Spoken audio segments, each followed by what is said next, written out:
Hello friends at Rancho Bernardo Community Presbyterian. First of all, I'd like to introduce ourselves. I'm Gabe, this is Carrie, our son Caleb, and our two daughters Cela and Esperanza. We are greeting you from Camiri, Bolivia. First of all, we would like to express our sincere gratitude to this church. We know that many families in your church have been affected by the recent fires. We are very sorry to hear that. We are praying that Jehovah Jireh would provide to meet your needs at this time, and that He would provide the grace necessary to overcome these tough times. We are pleased to have an opportunity to share with you what the Lord has been doing in our lives. It seems to me that Carrie and I have had a desire of serving on a foreign mission field since we were very young. I grew up as a missionary kid in Paraguay and was involved in the work, and she grew up being a part of a church and camp ministries in the Portland, Oregon area early in life. We both became teachers, hoping the Lord would use this to take us somewhere. In 2003, we received an invitation from a Christian school in Camiri, Bolivia, to be a part of the work. We shared our feelings with the elders of our small church in Wichita, Kansas, and they commended us to go. So here we are.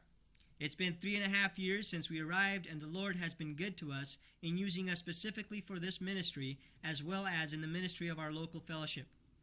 Over the past 3 years, we've had obstacles to overcome, such as learning a new language for Carrie. That's a difficult thing to do with 3 kids at home.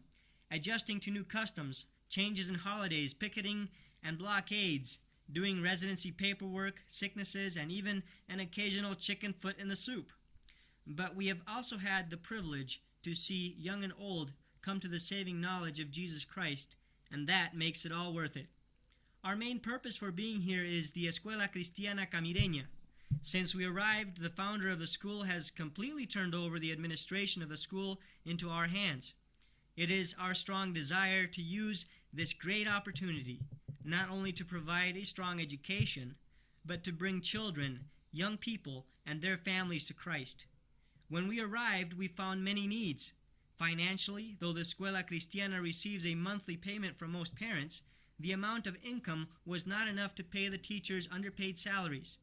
The infrastructure had leaky roofs, the bathrooms were in terrible shape, and construction changes desperately needed to be made. As the Lord provided, we were able to make some of those changes. We now have a couple of new classrooms, a new bathroom. This year we are opening a small library. Our kindergarten is under construction, and we are getting closer to our goal of opening a computer center. Before I present to you the school's current needs, I would like to show you some of the faces of students who have come to know Christ through this work over the past few years. Yo te doy gracias,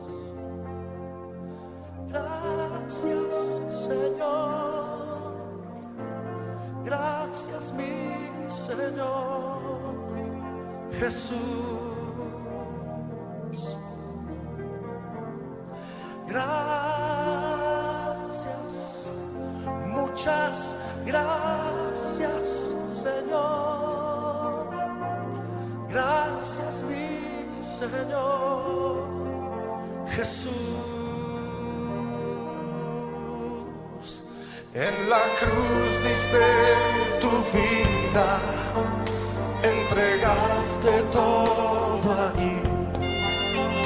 Vida eterna regalaste al morir. Por tu sangre tengo entrada ante el trono celestial. Puedo entrar confiar. So this is what it's all about. Winning souls for Christ. In order for this school to be more effective in accomplishing that purpose, we would like to mention some of our needs. Number 1, this year we need help purchasing Christian curriculum for our students.